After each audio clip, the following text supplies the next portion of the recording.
Good evening. This is Fear Knox. Out here in coal country, the backroads run between shuttered tipples, old Holler bridges, and floodplain towns where the lights belong to pumps, not people. After midnight, the air goes still, the sodium lamps hum, and the scanners pick up things that don't line up with the logs. Tonight's reports come from places where nothing should be moving. A gate chain swinging on a windless night. A bridge humming like a loaded truck just crossed. A scanner call repeating word for word from last week. And a sealed portal pushing coal dust straight upward with zero wind on the meter. These aren't stories.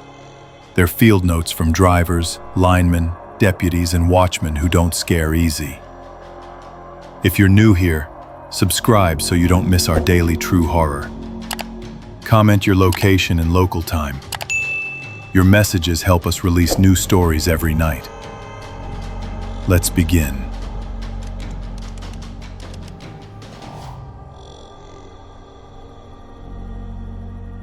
I was on a routine patrol for Blackwood security. It was a cold, clear night in late autumn, just past midnight. The air held a sharp chill, but the wind was completely still. My route covered the abandoned mine access roads and old company property in the Tipples region. These were remote stretches, mostly gravel trails winding through dense forest and across Holler bridges. My job involved checking gates, logging any signs of trespass, and ensuring the integrity of the perimeter. The work was usually uneventful, a quiet drive through the isolation of the night. My dashcam recorded continuously, and I wore a body cam for any direct interactions. The scanner in the truck hummed softly, a constant low background noise that rarely broke with anything relevant to my sector. This particular night, the silence felt heavier than usual, a thick blanket over the landscape. The river fog had begun to settle in the low-lying areas, making the headlights cut through a milky haze. I had just passed the old coal tipple, its skeletal structure dark against the faint glow of distant sodium lights from the highway. My routine was precise, a series of checkpoints and visual inspections. I would drive slowly, observing the forest line, checking for fresh tire tracks or disturbed ground. Each gate had a specific log entry. I noted the condition of the locks, the chains, and the surrounding fencing. This area, once bustling, was now a network of decaying infrastructure and overgrown trails. The old company towns were mostly abandoned, their empty cabins standing like silent sentinels. The occasional distant siren was the only reminder of the world beyond these forgotten roads. I had been doing this for a few years, and the rhythm of the night patrols had become second nature. It was a job that required patience and attention to detail, but rarely anything more. I approached the access gate for Mine Shaft 7, a heavy steel barrier secured with a thick chain and a padlock. This gate was set back from the main gravel road at the end of a short, overgrown spur trail. My headlights illuminated the gate, casting long shadows of the surrounding trees. I stopped the truck about 30 feet from the gate, putting it in park. The dashcam continued to record, its internal clock marking the time. I could hear the low hum of the engine and the faint static from the scanner. I killed the engine, and the silence that followed was immediate and profound. The air temperature was barely above freezing, and a thin layer of frost had begun to form on the truck's windshield. My eyes focused on the gate. The heavy chain, usually hanging slack, was swinging. It moved with a steady, rhythmic motion, striking the steel gate frame with a soft, metallic clink. The sound was distinct in the absolute stillness. I watched it for a few moments, trying to understand. There was no wind, not even a whisper of a breeze. The trees around me were motionless. The river fog hung heavy and still in the hollows. I checked my mirrors, then scanned the forest line with my spotlight. Nothing. No movement, no light, no indication of anything or anyone nearby. The chain continued its slow, deliberate arc, hitting the gate, then swinging back. I grabbed my body cam and my flashlight. I stepped out of the truck, the gravel crunching softly under my boots. The cold air felt sharper on my face. I walked slowly towards the gate, my flashlight beam cutting through the darkness. As I got closer, the sound of the chain became clearer, a regular, almost hypnotic rhythm. Clink. Pause. Clink. I reached the gate and placed my hand on the cold steel. The chain was indeed swinging, but there was no discernible force acting upon it. I could feel a faint vibration in the gate itself, a subtle tremor that seemed to emanate from the chain's movement. I checked the padlock. It was secure, undisturbed. I took out my phone and photographed the gate, documenting the swinging chain. I zoomed in on the padlock, then on the chain links. Everything appeared normal, except for the impossible motion. I stood there for what felt like a long time, just observing. The chain did not slow down. It maintained its steady, even swing. I began to feel a growing unease, a quiet dread that settled in my chest. This was not a natural occurrence. There was no explanation for it. I walked around the gate, checking the ground for footprints, for any sign of recent activity. The gravel was undisturbed, covered in a light dusting of frost. I walked back to my truck, my boots crunching on the gravel. As I reached the driver's side door, I heard it. A distinct sound of bootsteps on gravel, coming from the direction of the gate. It was a slow, deliberate cadence, heavy and clear. One step, then another. I froze, my hand on the door handle. I spun around, shining my powerful flashlight back towards the gate. The beam cut through the darkness, illuminating the gate and the surrounding area. Nothing. Absolutely nothing.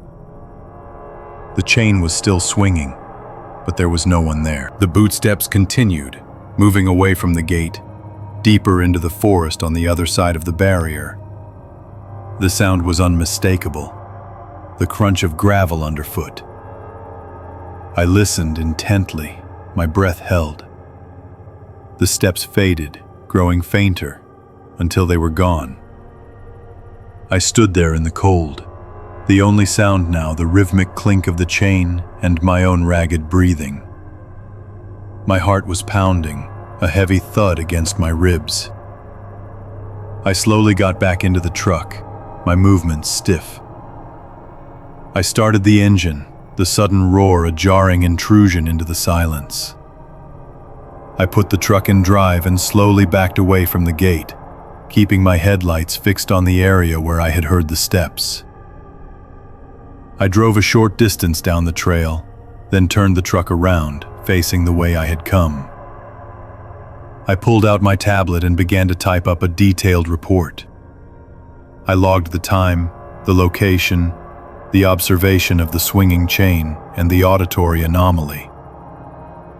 I noted the absence of wind and any visible source for the movement or the sound. I contacted dispatch, providing a concise summary of the incident. The dispatcher, a calm voice named Sarah, acknowledged my report and advised me to proceed with caution. She logged the information into the county CAD system. I requested a review of my dashcam and body cam footage for the exact time of the incident. I wanted to ensure the audio of the bootsteps was captured. I also asked if there had been any other reports of unusual activity in the sector. She checked the logs. Nothing out of the ordinary had been reported that night. I remained on site for another hour, observing the gate from a distance. The chain continued to swing for a long time, its metallic clink echoing in the quiet night. Eventually, the movement slowed, then stopped altogether.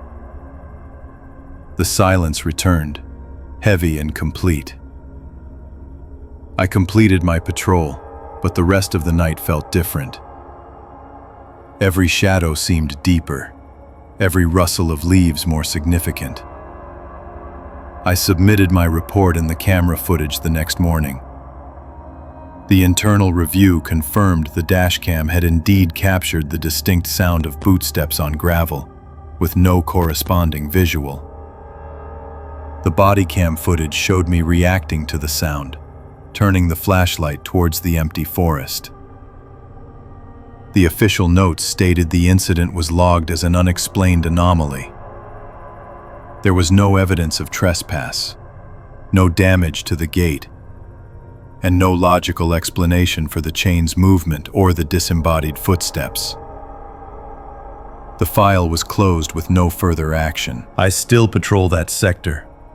I still check mineshaft 7.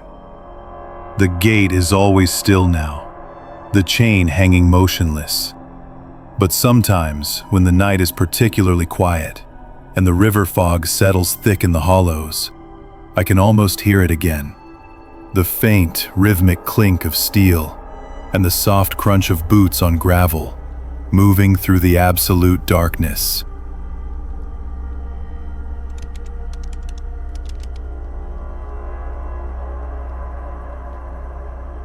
I worked road maintenance for the county, mostly on the old routes through the Hollers. It was late autumn, well past midnight, and the air was barely above freezing. My partner and I had stopped on the old Tipples bridge when the steel began to hum.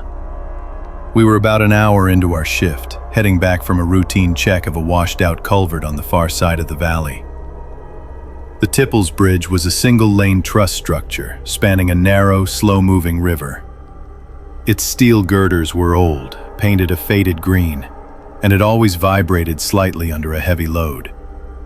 Tonight, however, there was no load. Our county truck, a Ford F-350, was parked dead center on the span, its engine off. The only light came from its low-beam headlights cutting through the river fog that had started to gather. My partner, Mark, was checking a loose bolt on the bridge railing, his headlamp a small, bobbing point of light. I was leaning against the truck's fender, drinking lukewarm coffee from a thermos. The hum started low, a deep resonance that I felt more in my chest than heard with my ears. It was the sound of a fully loaded coal truck crossing, a sound that should not have been there. Our usual night shift routine involved patrolling a circuit of backroads, checking for fallen trees, rock slides, or any damage from the recent rains. These routes wound through abandoned coal camps and forgotten company towns, places where the only residents were often deer and the occasional coyote. The isolation was absolute. Radio static was a constant companion, a low hiss beneath the dispatch chatter. We knew these roads intimately. Every dip, every curve, every creaking bridge. The Tipples Bridge was particularly familiar.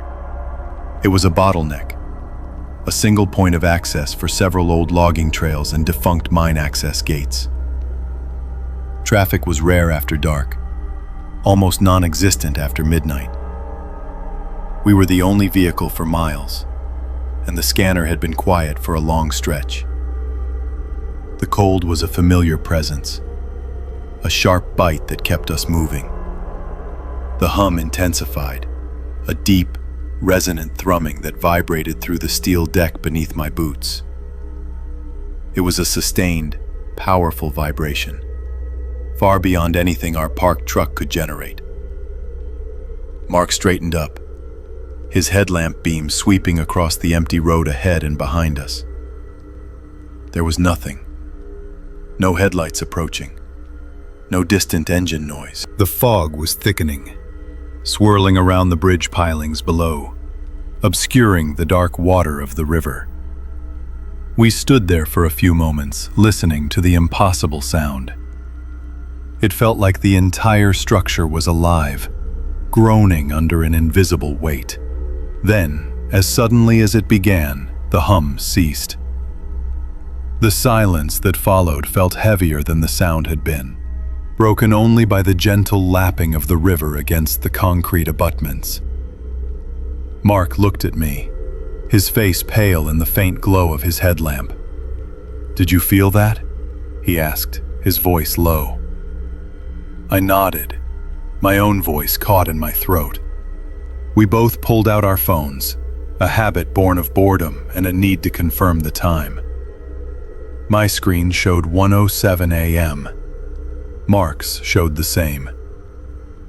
But something felt wrong. I remembered looking at my phone just before we stopped, seeing 1:06.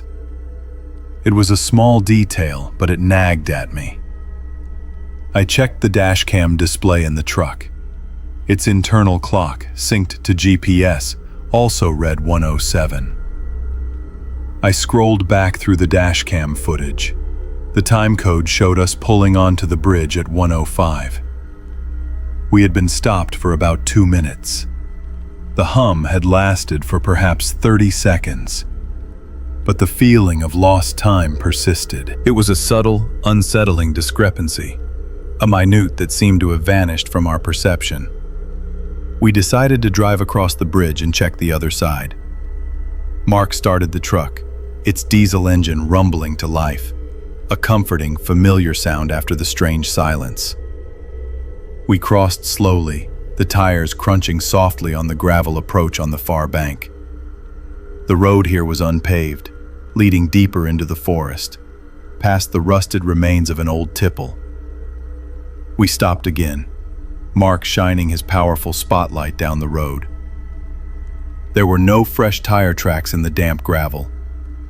Nothing to suggest a heavy vehicle had passed recently. The ground was soft from the recent rain, and a coal truck would have left deep ruts. We walked a short distance, scanning the ground with our headlamps. The only tracks were our own, from when we had driven this way about an hour earlier. The air was still and cold, carrying the faint metallic scent of the river. I checked my body cam footage. It was a standard issue device, recording continuously. I scrolled back to the point where we had stopped on the bridge. The video showed us pulling up, Mark getting out, me leaning against the truck. The audio picked up the distinct, deep hum of the bridge. Then, the video seemed to skip. Not a glitch, but a seamless jump. 1 second, the time code showed 1:06 and 30 seconds. The next, it was 1:07 and 30 seconds. Exactly 1 minute was missing from the recording. The visual continuity was perfect, but the time code had advanced a full minute without any corresponding footage. It was as if that minute had simply been excised, cleanly and precisely. Mark's body cam showed the same anomaly. We reviewed the footage several times, our faces grim in the glow of the small screens. The hum was there, the skip was there, and the missing minute was undeniable. We radioed dispatch, reporting an unusual incident on the Tipples Bridge. Our report was brief, factual. Bridge vibration anomaly, no visible source, time code discrepancy on recorded footage. Dispatch acknowledged, their voice calm and professional over the static. They advised us to continue our patrol, but to log the incident in detail. We drove back across the bridge, the steel now silent and inert beneath us. The river fog had grown thicker, reducing visibility to a few truck lengths. The sodium hum of the distant town lights was barely audible, swallowed by the vast, quiet forest. We continued our route, but the unease lingered. Every creak of the truck, every rustle in the forest seemed amplified. The isolation felt heavier, more oppressive than usual. We completed our shift without further incident, but the memory of the missing minute and the phantom hum stayed with us. Back at the county garage, we filed a detailed report. We submitted the dash cam and body cam footage for review. The supervisor, a man named Dave who had worked these roads for decades, listened patiently to our account. He reviewed the footage himself, his brow furrowed as he watched the timecode jump. He confirmed that the video appeared to be continuous, despite the missing minute. There was no evidence of tampering, no digital artifacting. The hum was clearly audible, and then it was simply gone, along with the 60 seconds of recording. Dave said he had never encountered anything like it. The official report was filed under Unexplained Incident, Bridge Vibration. The county CAD system logged our call, noting the time and location. There was no corresponding traffic on the bridge from any other source, according to the state police logs for that night. No other vehicles were reported in the area. No seismic activity was recorded that could account for the vibration. The incident was closed without resolution. We were told to keep an eye out for anything similar, but nothing ever recurred. The Tipples Bridge remained, a silent, rusting sentinel over the river. I still drive that route sometimes, especially on cold, foggy nights. I always slow down as I approach the Tipples Bridge. I listen for the hum, a sound that should not exist. The memory of that missing minute still feels like a gap in my own time, a small, unsettling void.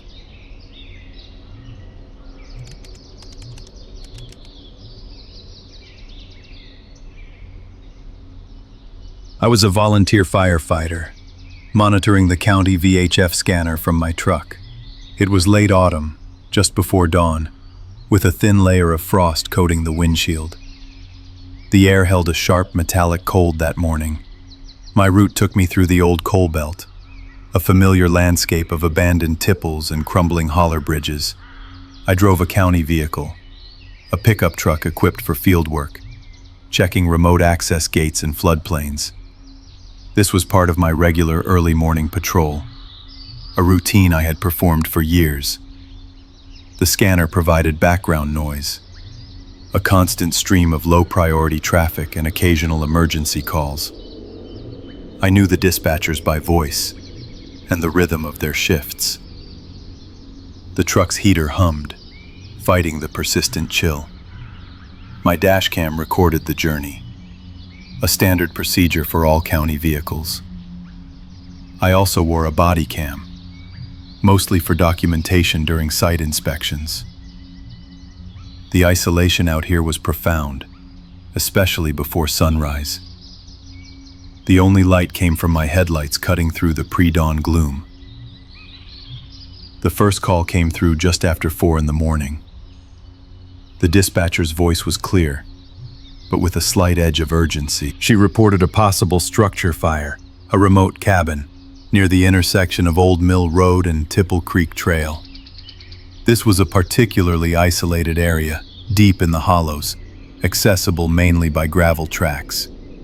The dispatcher gave a brief description of the structure, mentioning it was an old company building, likely abandoned. She requested any available units to respond for assessment. I noted the location mentally. It was a good distance from my current position, perhaps a 20-minute drive. I was not on duty for fire response that morning, but I kept listening. A few minutes later, a unit confirmed they were en route. The radio traffic continued, mostly routine checks and status updates. I heard the responding officer confirm arrival at the general area, then a few more minutes of silence. The officer then reported no visible smoke or flames. He described the area as heavily overgrown, with dense forest pressing in on the old trail. He mentioned the difficulty of locating any specific structure without more precise coordinates. Dispatch advised him to proceed with caution and to check any visible access roads. The officer acknowledged, and the channel went quiet again for a time. I continued my own work, checking a culvert for debris near a small creek. The river fog was starting to lift in patches, revealing the skeletal trees. About an hour later, the officer called back. He had found no evidence of a fire. He reported that the specific intersection of Old Mill Road and Tipple Creek Trail seemed to lead only to an impassable, overgrown track. There was no structure visible, no smoke, no sign of any incident. He suggested it might have been a false alarm or a misreported location. Dispatch agreed, and the call was closed as unfounded. I logged the incident in my personal volunteer logbook, noting the time and the outcome. It was not unusual for calls in these remote areas to be difficult to verify. The old company towns and their scattered buildings often led to confusion. 6 nights later, I was again on my early morning patrol. The weather had turned colder, with a hard frost covering everything. The air was still and heavy. I was driving along a different section of the highway, heading towards the northern part of the county. The scanner was on, a low hum in the cabin. The time was almost exactly 4 in the morning. Then, the dispatcher's voice broke through the static. She reported a possible structure fire, a remote cabin, near the intersection of Old Mill Road and Tipple Creek Trail. My hands tightened on the steering wheel. The words were identical. The location was identical. The time was almost to the minute. I felt a cold prickle on my skin, despite the truck's heater. This was not a common occurrence. Dispatch requested any available units to respond for assessment. I waited, listening intently. A different unit, a sheriff's deputy, confirmed they were en route. The deputy's voice was unfamiliar to me. I checked my dashcam's timestamp, then glanced at the internal clock. It was indeed 4 in the morning. I tried to dismiss it as a strange coincidence, perhaps a recurring prank call. But the dispatcher's tone was too professional, too routine. The radio traffic continued as before. The deputy reported arrival at the general area. He then spent a few minutes searching, just as the previous officer had. He described the area as heavily overgrown, with dense forest. He mentioned the difficulty of locating any specific structure. Dispatch advised him to proceed with caution. I felt a growing unease. This was playing out exactly as it had 6 nights earlier.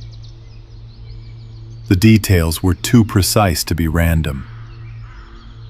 I pulled the truck over to the side of the gravel road, the tires crunching softly. I needed to focus on the radio.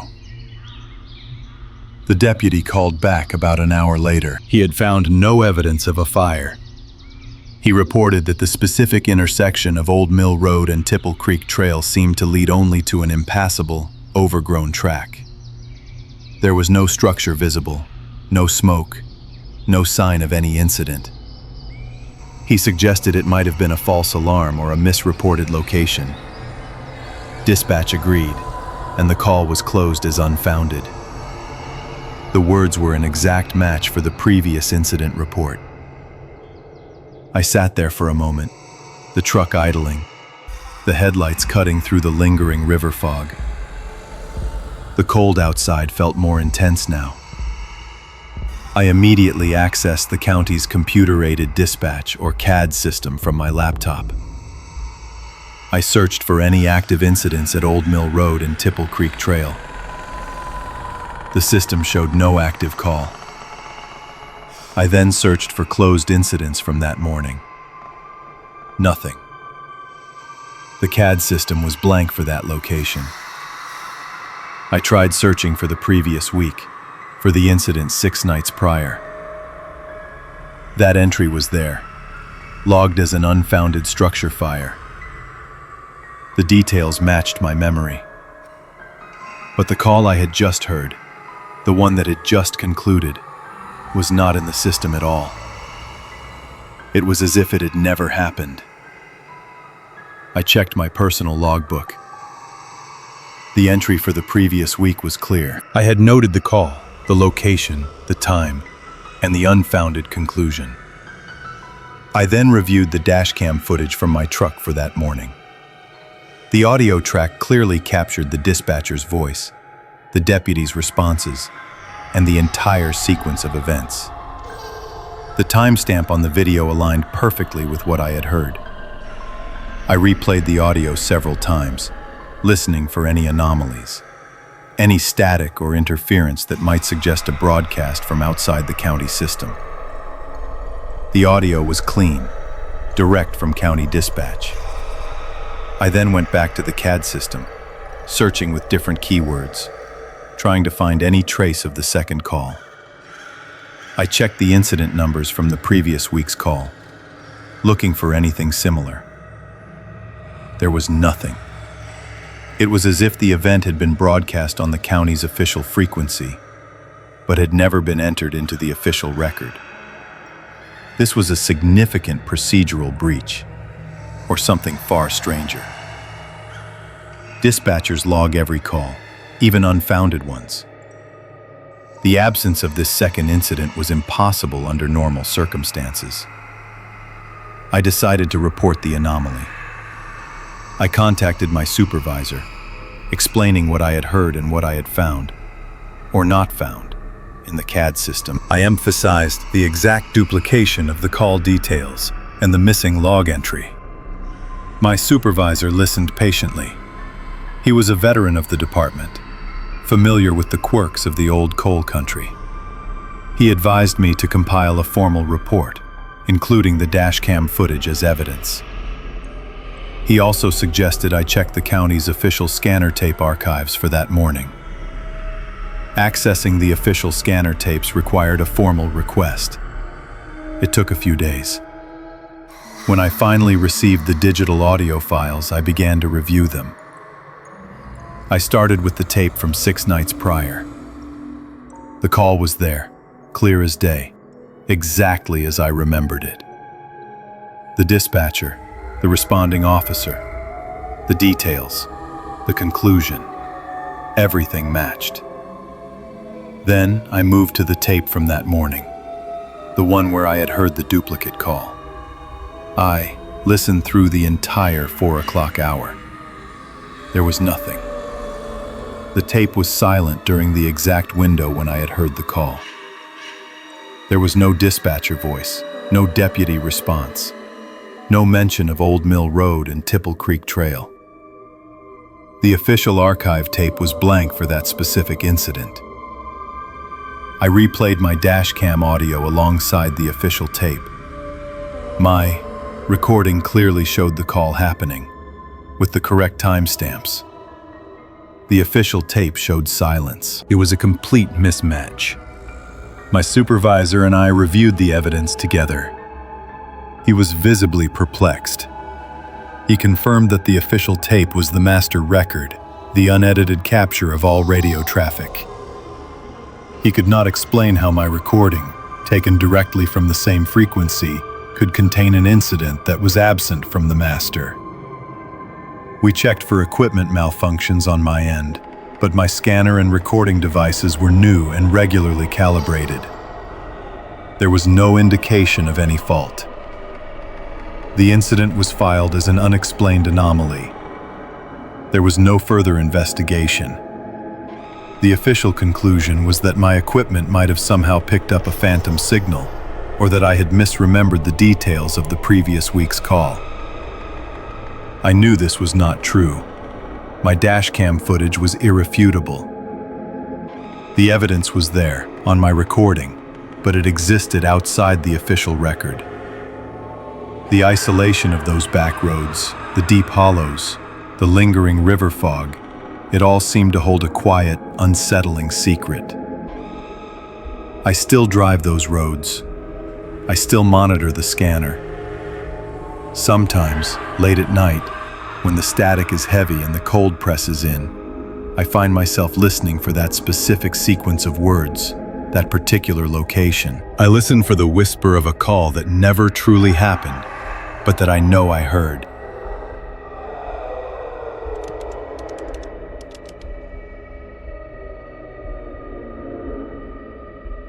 I was performing a routine infrastructure check for the county utility board. It was late autumn, a little past midnight, and the air held a sharp, biting cold. My scanner suddenly crackled with an unusual distant static. My work involved documenting the condition of abandoned industrial sites and remote power lines across the region. This particular night, I was deep in the old coal belt, navigating a network of narrow backroads that wound through the hollers.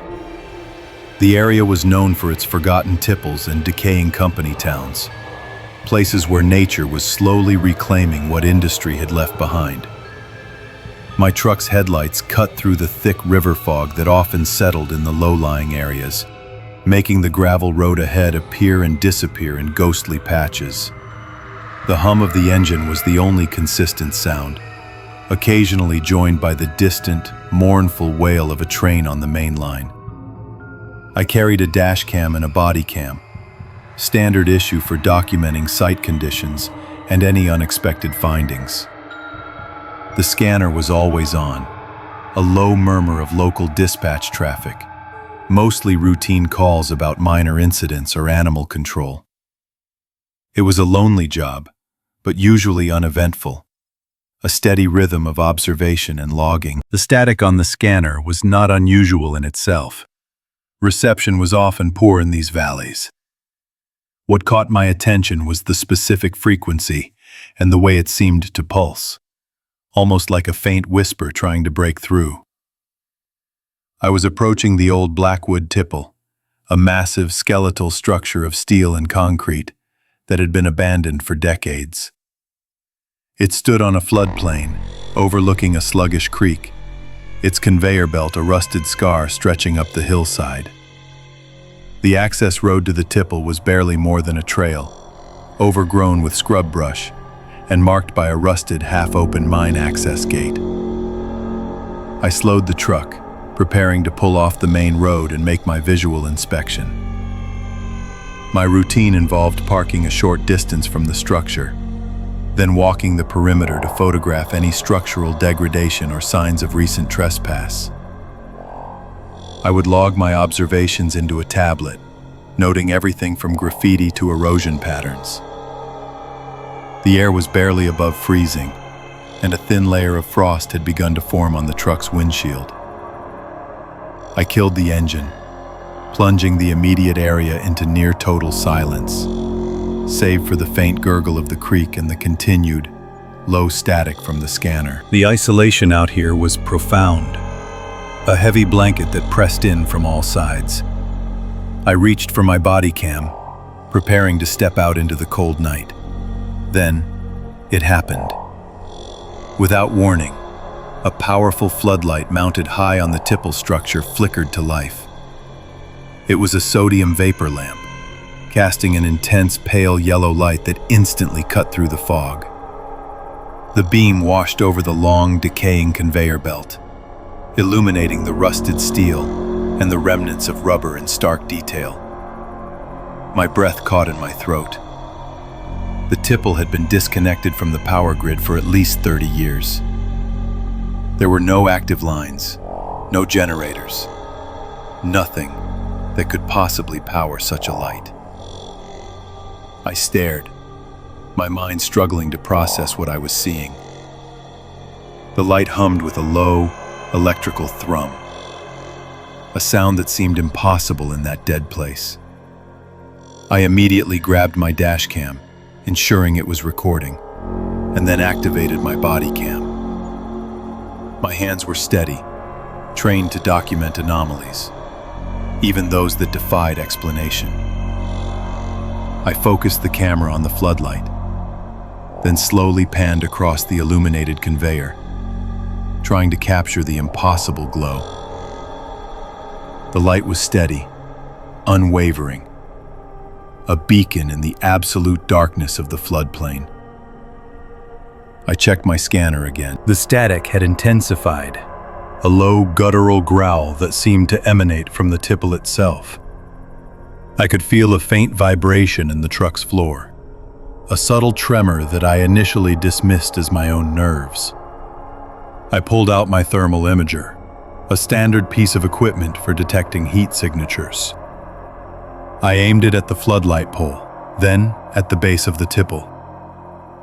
There was no heat signature consistent with a generator running, no residual warmth from recently active electrical components.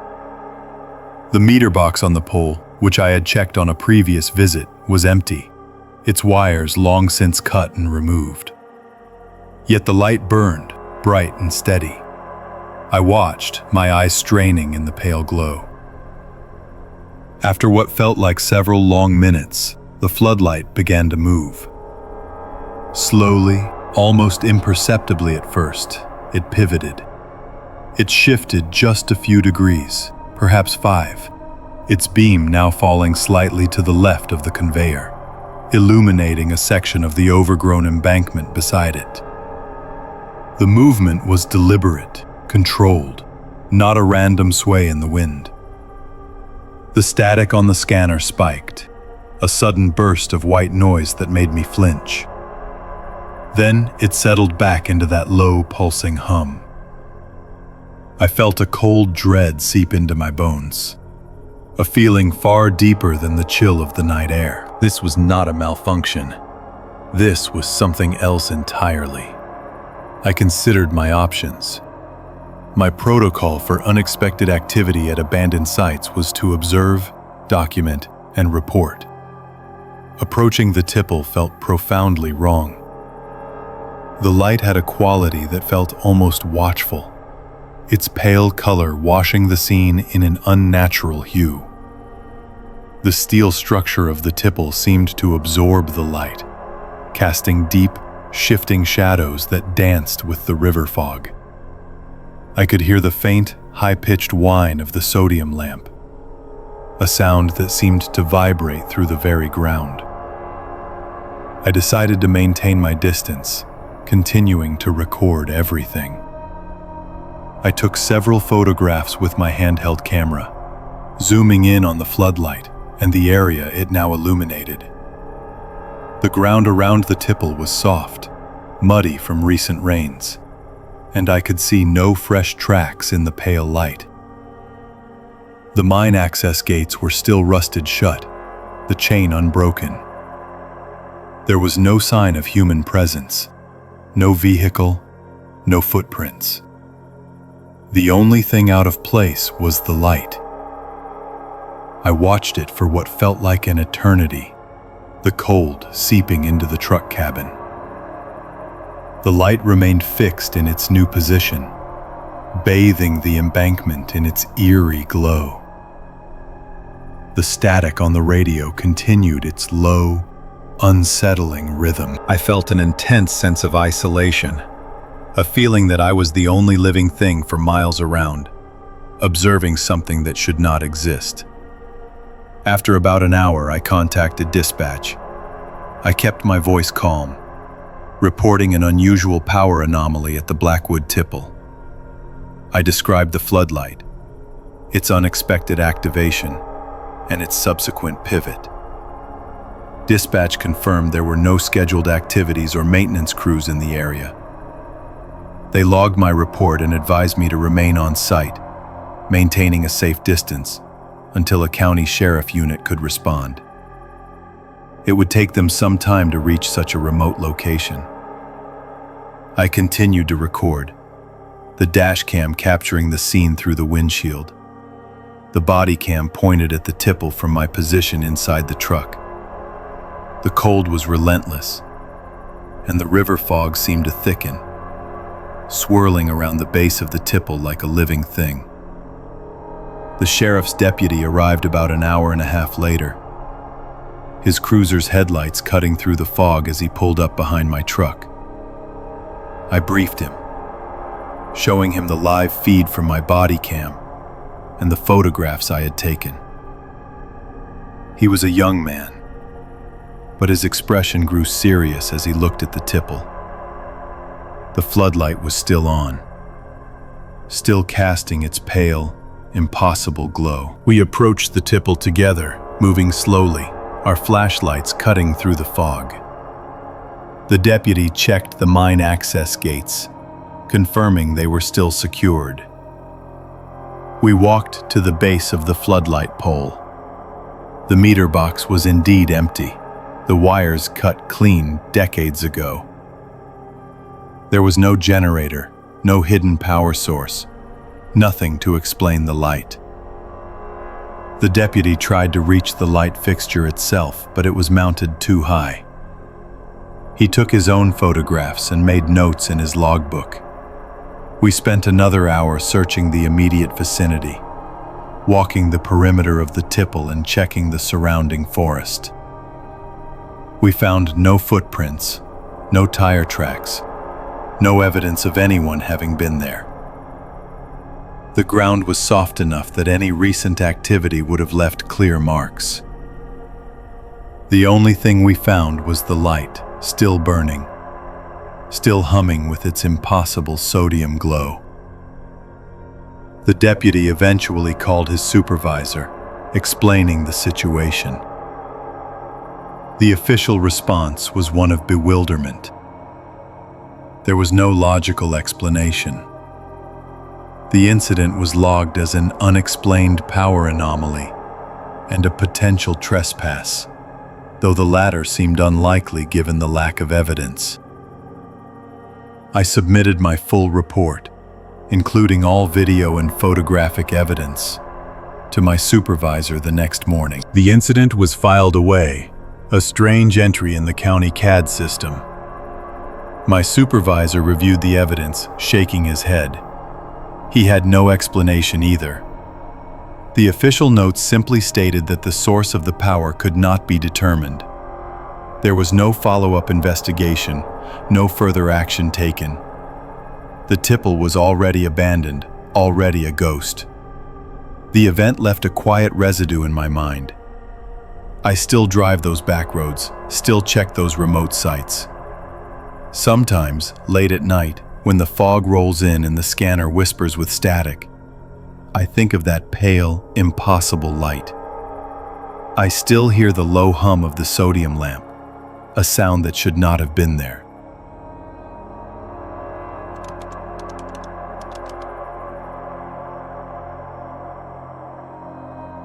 I was on my usual night patrol, checking the perimeter of the old Tipples processing plant. It was late autumn, and a thick river fog had begun to settle over the low-lying areas. That night, I noticed a contractor truck idling at the floodplain turnout, a place usually deserted after dark. My job involved monitoring abandoned industrial sites and remote access roads in the coal belt. I worked alone mostly, driving a marked utility vehicle with a dash cam always recording. The routine was familiar. Check gates, log any unusual activity, and report anything suspicious to dispatch. The isolation was a constant companion, broken only by the static of the radio or the distant hum of the highway. I knew these back roads intimately. The Holler bridges, the crumbling asphalt, the dense forest pressing in on all sides. The air was always cold after midnight, carrying the scent of damp earth and coal dust. The contractor truck was a standard model, a heavy-duty pickup with a company logo on the door. Its headlights were off, but the engine was running, a low rumble cutting through the quiet night. I pulled my vehicle alongside it, my own headlights illuminating the scene. The fog swirled around the truck, making it appear almost ghostly. I checked my watch. It was well past midnight. No work crews were scheduled for this time. I killed my engine and listened. The truck's idle was steady, almost rhythmic. I grabbed my flashlight and body cam, stepping out into the cold. The air felt sharper than usual, carrying a faint metallic tang. I approached the driver's side, my boots crunching on the gravel. The window was up and I could see no one inside the cabin. I tapped on the glass, but there was no response. The engine continued its low thrum. I tried the door handle. It was locked. I walked around the truck, shining my light into the passenger side, then the bed. Empty. No tools, no equipment. Nothing to indicate a worker had simply stepped away for a moment. This was unusual. Contractors were meticulous about securing their vehicles and equipment. I walked to the front of the truck, placing my hand on the hood. It was cold to the touch, surprisingly so given the engine was running. I felt no vibration, no warmth radiating from the metal. This was the first detail that truly unsettled me. An idling engine should generate heat. I checked the exhaust pipe. A faint wisp of vapor emerged, but it felt cool, not hot. I knelt, shining my light underneath the vehicle. Nothing seemed out of place. No obvious damage or fluid leaks. The tires were properly inflated. I returned to the driver's side, peering through the window again. My flashlight beam swept across the dashboard. The instrument panel was dark, but I could just make out the tachometer needle. It registered a steady idle, around 700 RPM. The fuel gauge showed a little less than half a tank. I tried the door again, just in case. Still locked.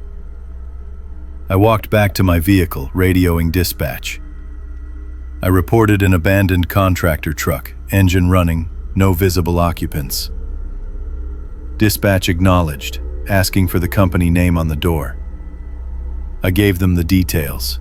They said they would try to contact the company foreman. While I waited for a response, I decided to check the immediate area. The floodplain turnout was a small, unpaved loop that led to a gated mine access trail. The gate was about 100 yards further down the trail, a heavy steel barrier with a chain and padlock. I walked towards it, my body cam still recording. The fog grew denser here, muffling the sounds of the night. I could hear the distant whisper of the river, swollen from recent rains. The air was still, heavy with moisture. I reached the mine access gate. It was securely locked, the chain undisturbed. No signs of forced entry. I swept my light along the fence line, looking for any breaks or footprints in the damp earth. Nothing. The ground was soft, but only my own boot prints were visible. I turned back towards the truck, a growing sense of unease settling over me. The situation made no sense. An idling truck, cold hood, locked doors. No driver. No signs of anyone having left the area on foot. Dispatch called back. They had reached the foreman. He confirmed the truck belonged to his crew, but it should have been parked at the company yard, about 3 miles away. He also stated that the keys to that specific truck were locked in his office, secured in a key box. He was adamant that no one had access to them after hours. This information solidified the strangeness of the situation. How could a truck be idling here, without its keys and with a cold engine? I relayed this new information to dispatch. They advised me to maintain visual on the truck and await the arrival of a county sheriff deputy. The nearest deputy was about 20 minutes out, I returned to my vehicle, keeping the truck in my sight. The sodium hum from the distant highway lights barely penetrated the fog. I sat in my cabin, the heater running, watching the truck. Its engine continued to idle, a constant low drone. I took several photographs with my phone, documenting the truck, the license plate, and the general scene. The wait felt longer than 20 minutes. The cold began to seep into the cabin despite the heater. I kept checking the truck, half expecting to see someone emerge from the fog, or for the engine to suddenly cut out. Neither happened.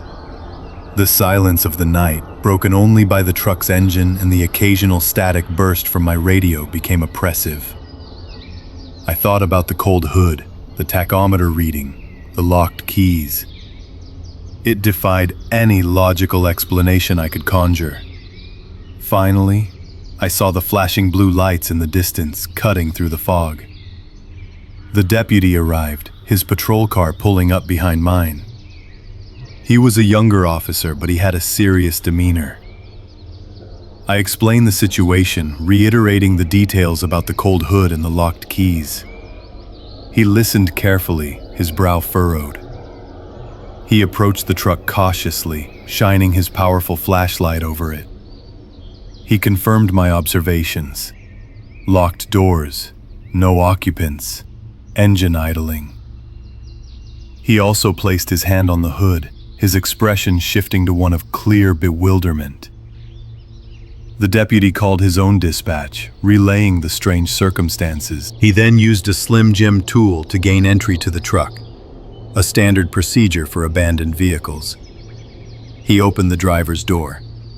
The interior was unremarkable, clean, no personal items visible. He checked the ignition. No key. He tried to turn the engine off, but the ignition cylinder was in the off position. He tried to pull the parking brake, but it was already engaged. The engine continued to run. He looked at me, a silent question in his eyes. I just shook my head. He tried to remove the battery cable, but the terminals were tight. He decided against forcing it, fearing damage to the vehicle. He then checked the odometer. It showed a reading consistent with the truck's age and typical usage. He noted the tachometer reading again. He took his own set of photographs, documenting everything. The foreman arrived about an hour later, looking tired and confused. He confirmed the truck was indeed his, and that the keys were still in his office. He tried to turn the truck off, but like the deputy, he found the ignition cylinder unresponsive. He was visibly shaken by the impossibility of it all. The foreman eventually called a tow truck. The tow operator had to disconnect the fuel line to finally stop the engine. Even then, the truck was loaded onto the flatbed with a strange reluctance, the engine having run for hours without a key. A formal report was filed, detailing the anomaly. The truck was impounded for forensic examination. I submitted my own logbook entry and body cam footage. The incident was classified as an unexplained occurrence, with no signs of theft or tampering. The company later reported that the truck's onboard computer showed no diagnostic errors, and the engine itself was in perfect working order. The only anomaly was the recorded runtime without an ignition key. I never heard any further explanation for the truck. The official file remained open, unresolved. I continued my patrols, but that particular floodplain turnout always felt different afterwards. The isolation of those back roads, the deep night, the river fog, they all seemed to hold a new, quiet dread. I still sometimes hear that low, steady hum in the deepest hours of the night. A sound that shouldn't have been.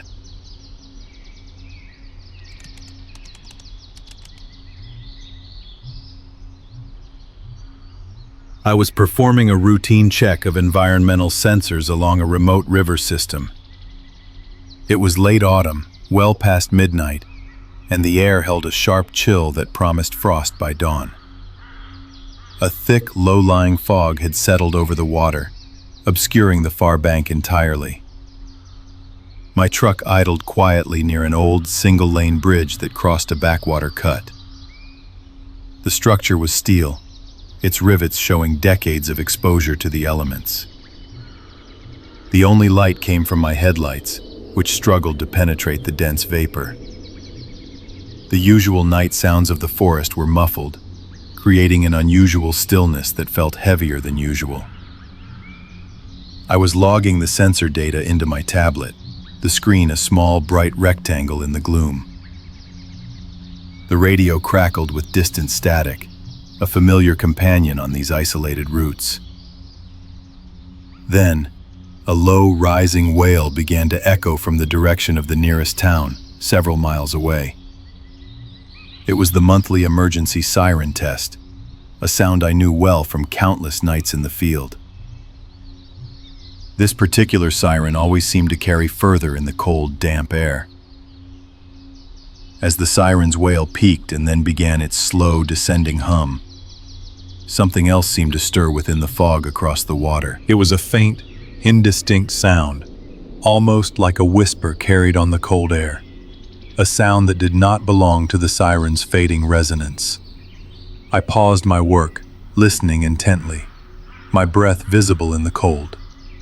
My job involved monitoring water quality and land stability around abandoned mine sites and active reclamation projects. This meant spending many nights alone, navigating the intricate network of backroads that crisscrossed the coal belt. My routine was predictable. Drive to a site, check the sensors, log the data, and move to the next point. I knew these roads, the way the gravel shifted under the tires, the specific hum of distant power lines, the smell of damp earth and coal dust. The isolation was a constant, broken only by the occasional crackle of the dispatch radio or the distant glow of a sodium vapor lamp from a processing plant. I was familiar with the silence of the forest at night, the way it could play tricks on the ears. I had learned to distinguish the sounds of wildlife from the creaks of old structures or the groan of shifting earth. My dash cam recorded continuously, and I wore a body cam for all site visits, standard procedure for documentation. These tools were for evidence, for safety, for the record.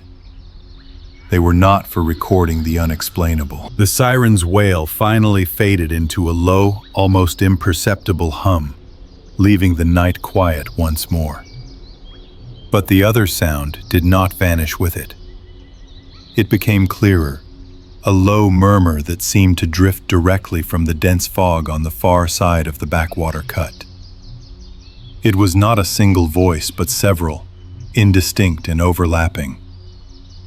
They were too far to make out specific words, but the cadence was unmistakably human. I turned off the truck's engine, plunging the immediate area into deeper silence, save for the gentle lapping of the water against the bridge abutments. The steel of the bridge felt cold beneath my hand as I leaned out the window, trying to pinpoint the source. The air was still, heavy with moisture, and the fog felt like a physical presence, pressing in from all sides. I activated my body cam, pressing the record button without thinking, a reflex born of procedure. The small red light glowed steadily. The voices across the water seemed to swell slightly, then recede, like a conversation happening just out of earshot. I strained to hear, my focus entirely on the sound.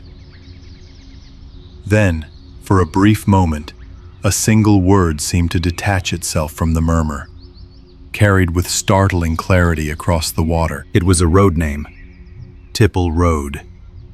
The sound was a low, almost guttural whisper, but it was distinct.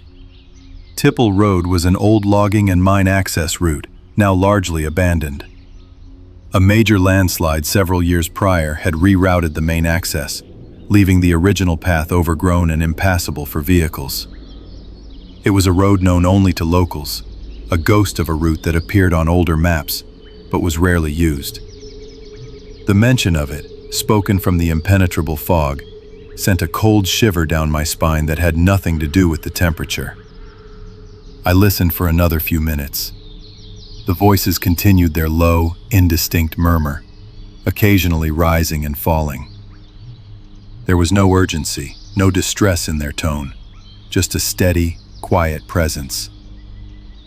It was unsettling in its normalcy, given the complete lack of any visual source. The fog remained a solid, featureless wall. I scanned the area with my powerful handheld spotlight, its beam swallowed almost immediately by the vapor. There was no reflection of eyes, no silhouette of a person, no sign of any activity. The only thing present was the sound.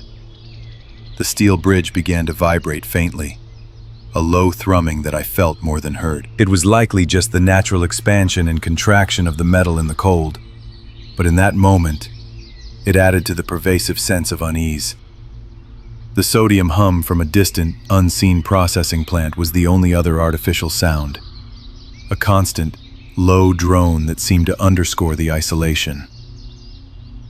I checked my scanner again, cycling through the local frequencies. Nothing. No calls for assistance, no reports of stranded vehicles, no mention of anyone out on the old Tipple Road. The silence on the radio was absolute. I considered driving across the bridge to investigate the far bank on foot, but the fog was too thick, and the terrain on the other side was steep and heavily wooded, leading directly into the old, unstable landslide area. It was not a safe place to be, especially alone and in such conditions. The voices continued, a constant, low presence. They did not sound threatening, but their very existence, without a visible source, was deeply disturbing. I took a few photographs with my body cam, pointing it towards the fog, knowing they would show nothing but white. The cold seemed to deepen, seeping into my bones. I felt a growing sense of trespass, as if I had stumbled upon something I was not meant to hear. I restarted the truck, the engine's rumble a welcome, familiar sound that pushed back against the oppressive silence. The voices across the water seemed to recede slightly with the engine noise, though I could still perceive their faint presence. My first action was to contact dispatch. I kept my voice calm, reporting an unusual auditory anomaly near the old Tipple Road access point.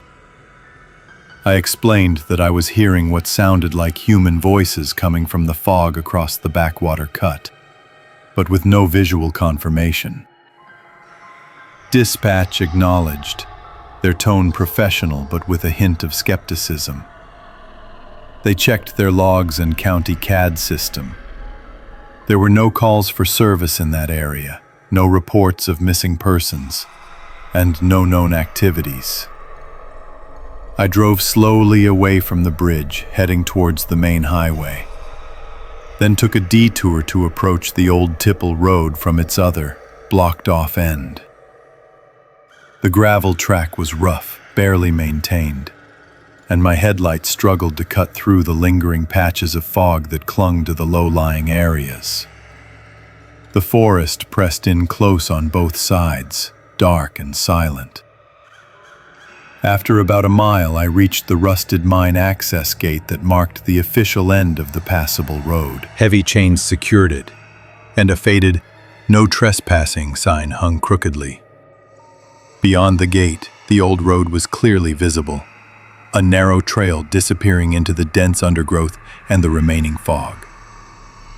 I pulled out my tablet and accessed the feeds from the remote site cameras, positioned upstream along the river. These cameras were designed to monitor water levels and potential erosion.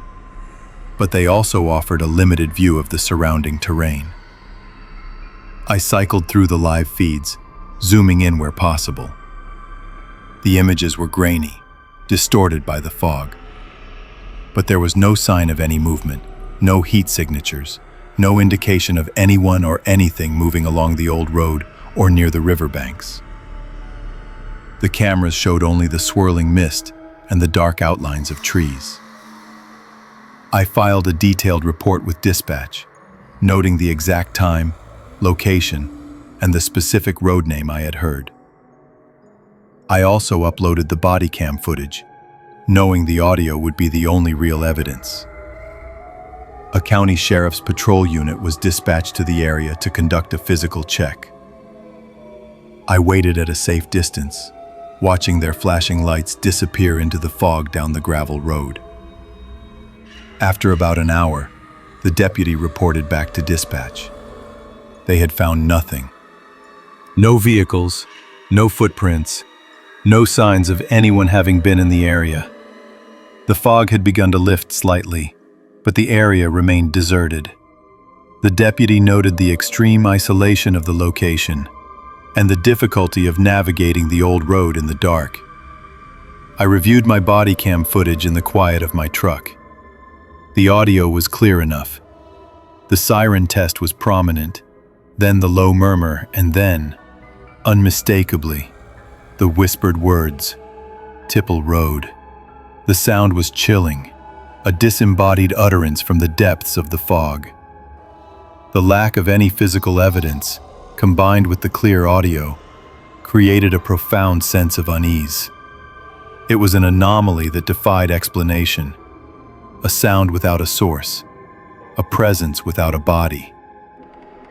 The isolation of the coal belt had always been a part of the job, but this felt different. It felt like an intrusion. The official report was filed and logged as an unexplained auditory event. My body cam audio was archived as evidence, a curious entry in the volunteer logs. No further incidents were reported by other field workers or local residents in the following weeks. The old Tipple Road remained rerouted, its original path slowly reclaiming itself, a forgotten trail leading into the dense forest. The landslide area was still considered unstable, a natural barrier. I continued my routine checks in the area, always with a heightened sense of awareness when passing the backwater cut. The fog returned on other cold nights, but the voices never did. The experience left a quiet dread, a lingering question mark in the back of my mind.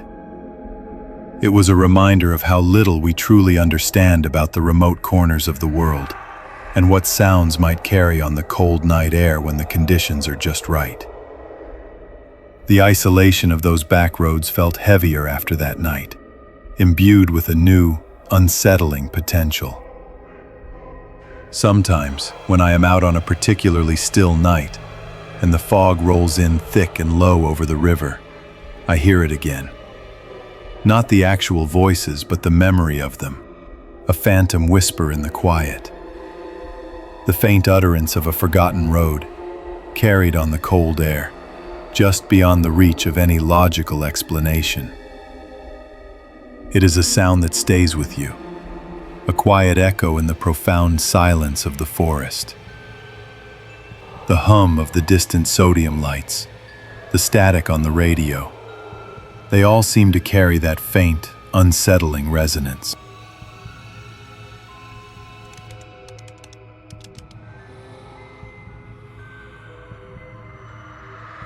I was a field technician for the regional telecom provider. It was late autumn, a little past midnight, and the air was barely above freezing. The dispatch call came in about a repeater hut showing an access alarm. My job involved maintaining the network infrastructure across the county's more remote areas. This often meant driving deep into the old coal belt, navigating back roads that were barely more than gravel trails. The repeater hut was located on a low ridge overlooking a floodplain, not far from a cluster of abandoned tipples. It was a routine call, one of many I had handled over the years. Equipment sometimes glitched, or a power surge would trip a sensor. I had a good sense of the terrain and the typical issues. My truck was well equipped for night work, with a powerful light bar and a full complement of tools.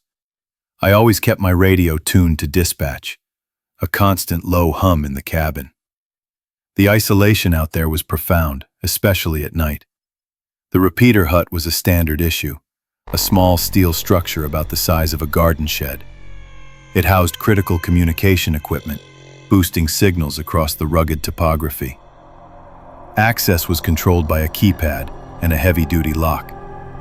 The site was fenced, but the fence was old and often breached by deer or local wildlife. My instructions were to investigate the alarm, check the equipment, and secure the site. I pulled my truck onto the narrow access road, the headlights cutting through the thick river fog that had settled in the valley. The gravel crunched under the tires, the only sound for miles around. I parked a little distance from the hut, giving myself room to maneuver. I stepped out into the cold night air. The temperature had dropped further, and a thin layer of frost was forming on the truck's windshield.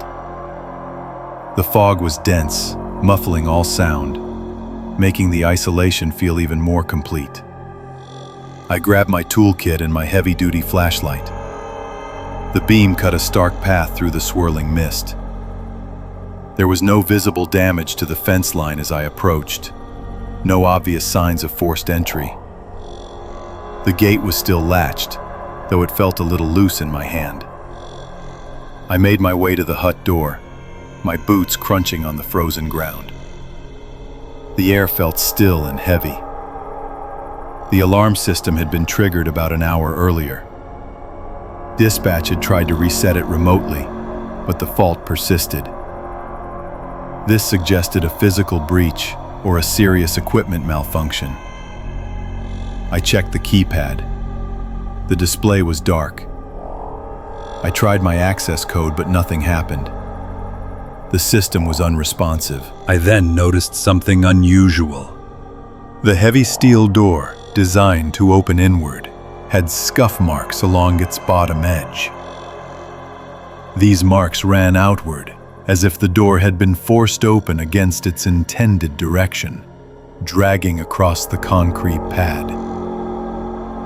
The paint was scraped, exposing raw metal. I ran my gloved hand over the scuffs. They were fresh, the metal glinting faintly in my flashlight beam. This was not normal wear. The door was still securely latched, but the damage was undeniable. I tried the keypad again, pressing my code with more force. Still nothing. The system was completely dead. I pulled out my satellite phone, a backup for when the radio signal was weak, and called dispatch. I reported the scuff marks and the unresponsive keypad. They advised me to proceed with caution and to wait for a county deputy to arrive before attempting to force entry. The nearest deputy was about 20 minutes out.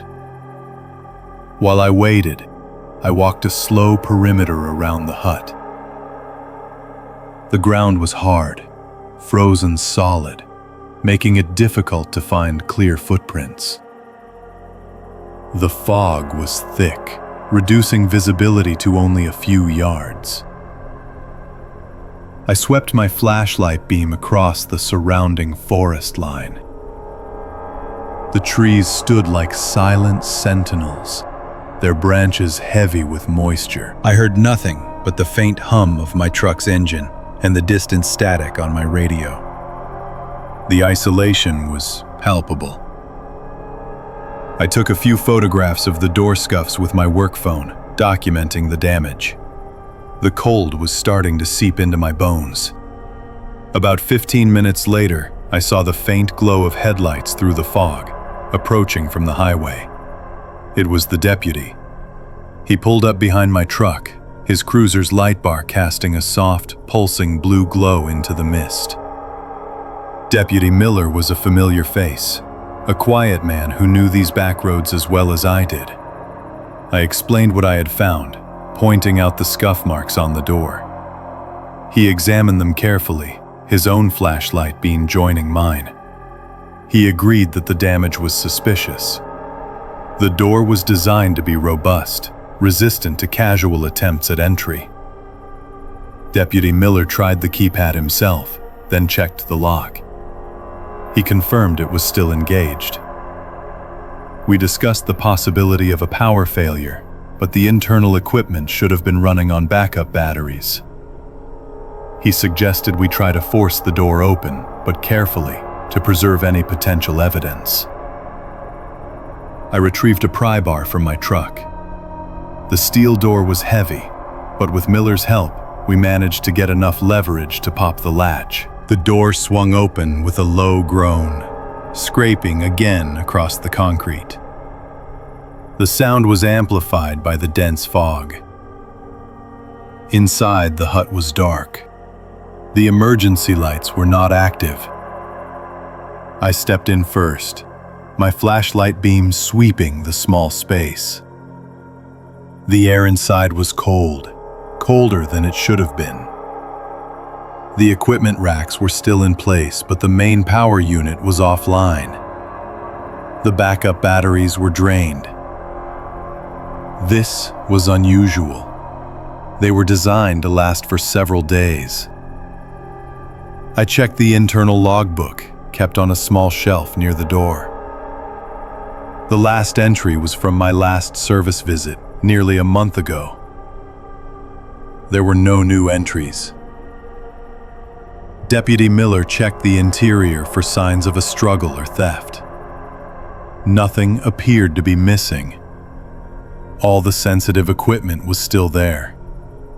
He noted the lack of any obvious footprints on the concrete floor, which was dusty but undisturbed. The only anomaly was the power failure in the door itself. I connected my diagnostic tool to the main unit. It confirmed a complete power loss and a system shutdown. I also checked the access logs remotely through my company's network. The system recorded no code entries for the past 12 hours. This meant the door had been opened without using the keypad. The scuff marks indicated the door had been forced open from the outside, but the lock was still engaged when we arrived. This was a contradiction. If someone had forced it open, they would have had to force it shut again, and then somehow re-engage the lock from the outside. That seemed impossible. Deputy Miller and I stood in the small hut, the silence heavy around us. The only sound was the faint hum of my diagnostic tool. We looked at each other, a shared understanding of the strangeness of the situation. There was no logical explanation for what we were seeing. I began the process of restoring power. It took about an hour to get the main unit back online and the batteries charging. As the internal lights flickered on, the hut felt less oppressive, but the mystery remained. Deputy Miller took a few more photographs of the door and the interior. He said he would file a report, but without any clear evidence of a crime, it would likely be marked as an unexplained incident. He suggested that perhaps a strong gust of wind had somehow caught the door, forcing it open, and then it had swung shut again, the latch catching by chance. I knew the door was too heavy for that, and the scuff marks were too pronounced. I finished my work, ensuring all systems were operational. The access alarm was cleared. I secured the door, making sure the lock was fully engaged. Deputy Miller waited until I was done. Then we both drove back down the gravel trail, our headlights cutting through the still dense fog. The incident was logged in my company's file as a power anomaly and door damage. No further investigation was conducted. The official notes mentioned the possibility of high winds, despite the lack of any recorded weather events that would support such a claim. I still think about that night sometimes, especially when I'm out on a remote job. The image of those scuff marks on the steel door, opening outward against its design, stays with me. The quiet hum of the radio, the cold, the isolation of the forest, it all comes back. I wonder what really happened in that small hut, deep in the coal country, and what could have opened that door without leaving any trace.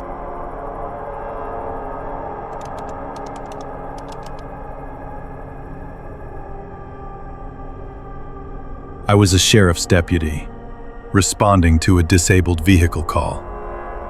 It was late autumn, a cold night with river fog clinging to the low ground.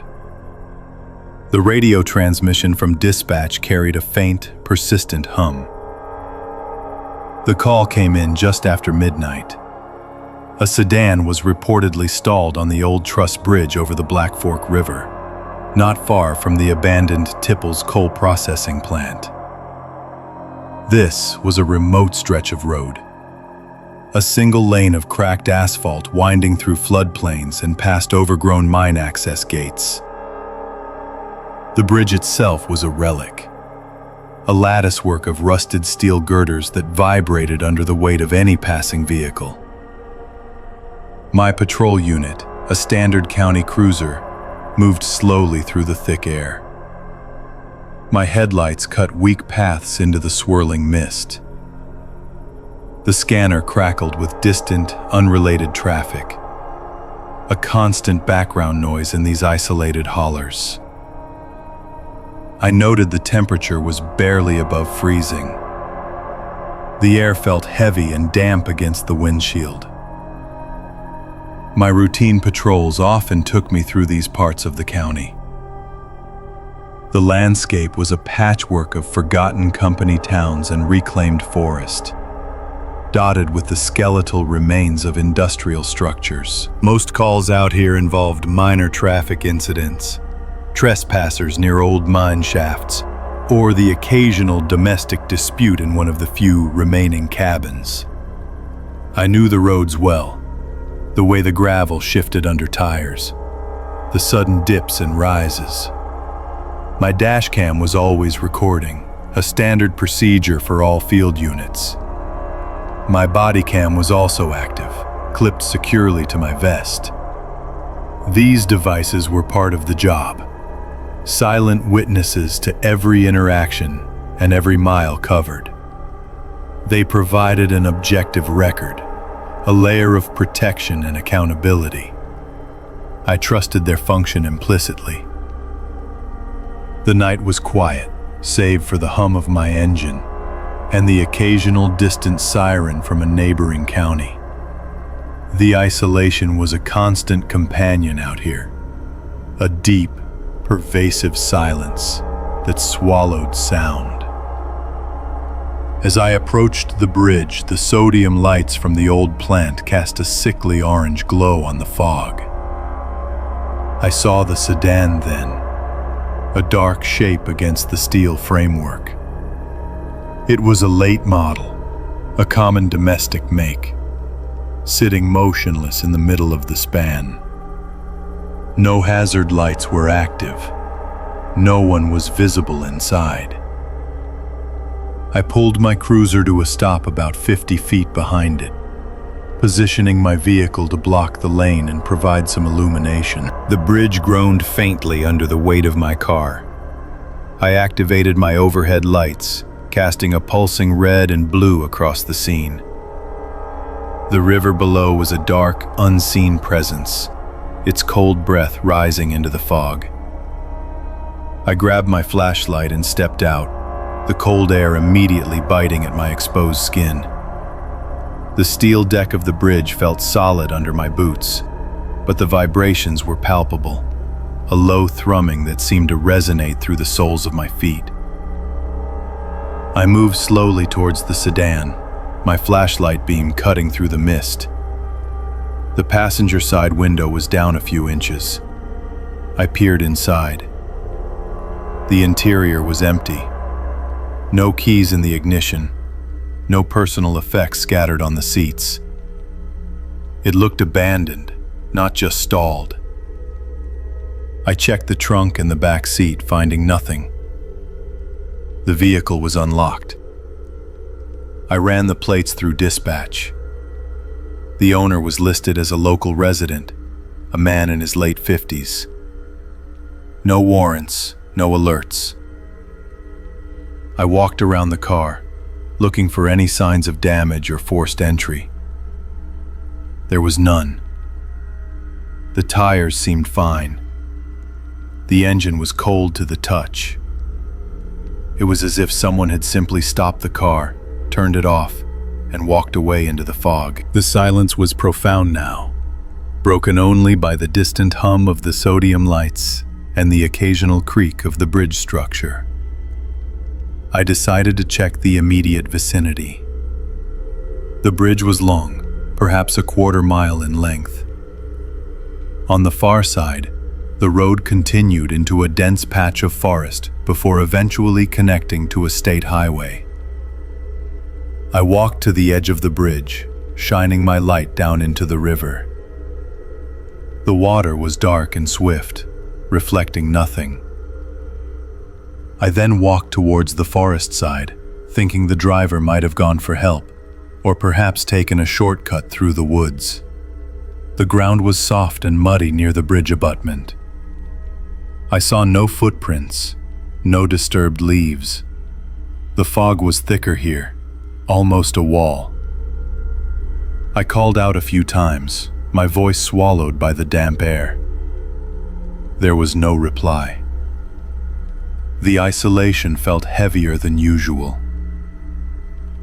I returned to the sedan, feeling a growing unease. The situation was too clean, too quiet.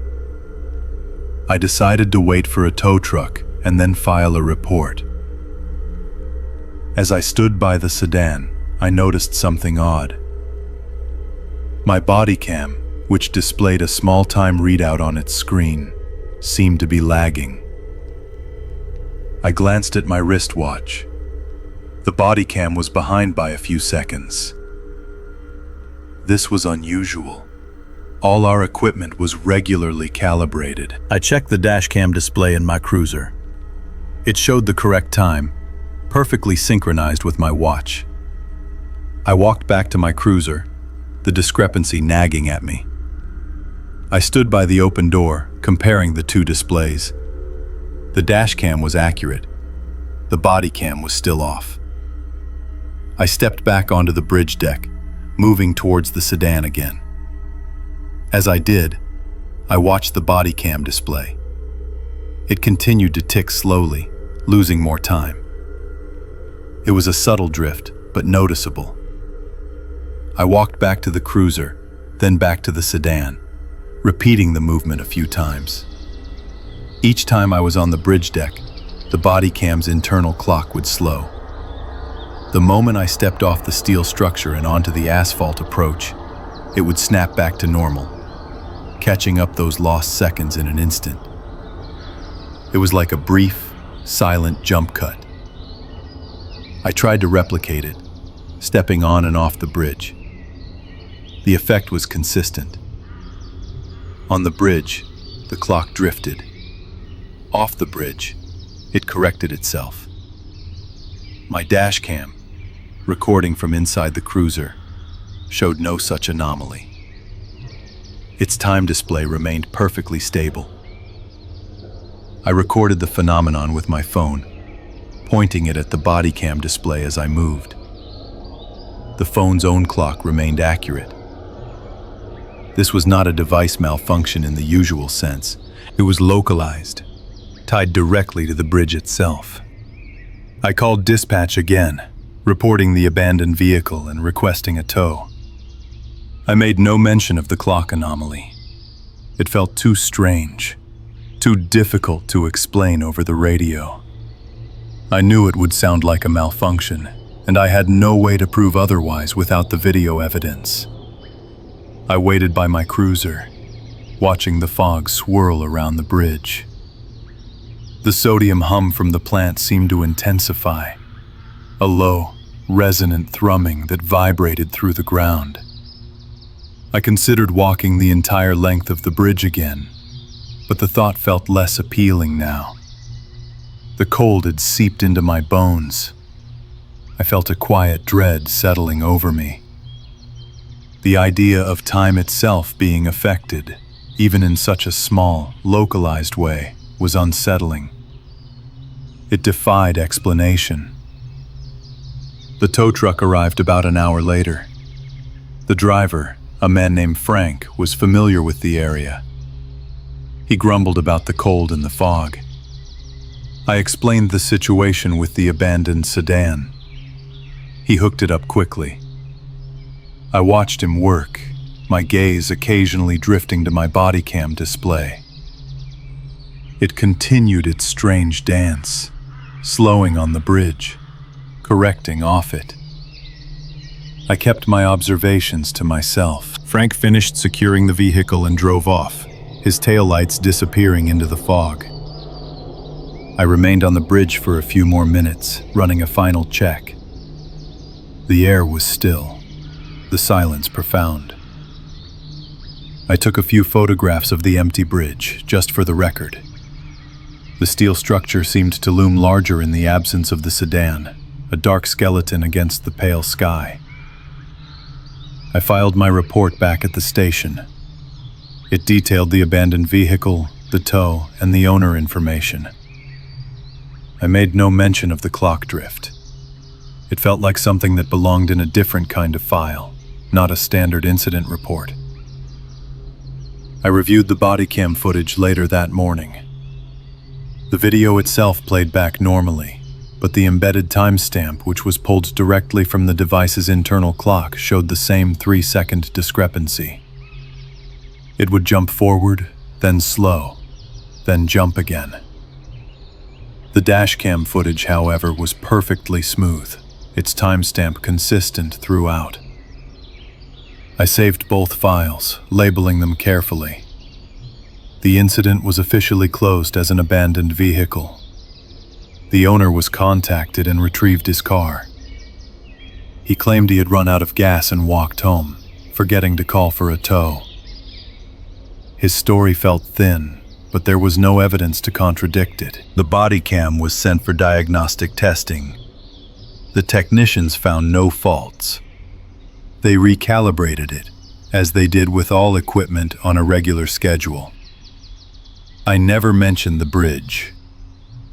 The memory of that night, the cold, the fog, the silent sedan, and the strange temporal anomaly stayed with me.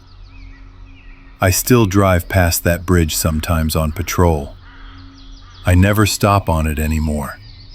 I just drive over, feeling the familiar vibration of the steel beneath my tires, and wonder what exactly happened to those 3 seconds.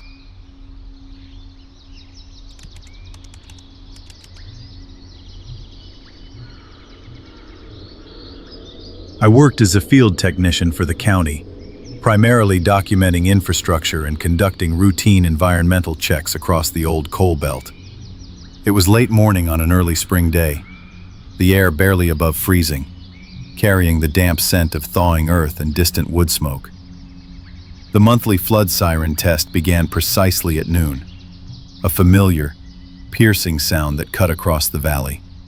Yet, as the long, steady wail concluded, a faint, almost imperceptible echo followed, a beat late, like a distant, delayed response. I dismissed it initially as a trick of the wind or the peculiar acoustics of the hollows. My route that day took me along the winding backroads near Tipples, a cluster of old mining communities nestled deep in the Appalachian foothills. The landscape was a mix of dense forest, abandoned mine access gates, and small, weathered cabins. I was parked near a dilapidated Holler bridge, preparing to photograph its structural integrity. The first siren had been loud and clear, originating from the main county warning system located on the ridge above town. The second, fainter sound, however, seemed to come from nowhere, a ghost of the original tone. It was a detail I logged almost subconsciously, a minor note in a day of routine observations. The hum of the sodium lights from the distant highway was the only other constant sound. My daily routine involved navigating these remote back roads, inspecting everything from aging Holler bridges to crumbling culverts and the remnants of old company buildings. The county's flood warning siren was a critical piece of infrastructure, tested without fail on the first Wednesday of each month, precisely at noon. Its purpose was clear: to alert residents in the floodplains to potential flash floods, a constant threat in this terrain. Everyone in the valley knew the sound of that single siren. It was a distinct, powerful tone, designed to carry for miles through the dense forest and over the ridges. There was only one such siren in the entire county, positioned strategically on the highest point overlooking the main settlement. Its location was well documented, its maintenance logs meticulously kept. The system was simple, robust, and had served the community for decades without incident. This routine provided a sense of order in an otherwise isolated and often forgotten landscape. Later that afternoon, back at the county office, I began processing the day's data. I uploaded the dashcam footage from my vehicle, reviewing the segment captured around noon. The primary siren wail was unmistakable, loud and clear, just as it had sounded in person. As the recording played, I listened carefully for that faint second burst. It was there, a subtle, almost subliminal hum, trailing the main sound by a fraction of a second. The sound was distinct enough to register, yet soft enough to be easily dismissed as an acoustic artifact. I then checked the audio from my body camera, which I wore clipped to my vest. This recording, taken from a slightly different angle near the Holler bridge, also captured the primary siren. And again, the faint echo followed, a beat late, a ghostly replication of the original tone.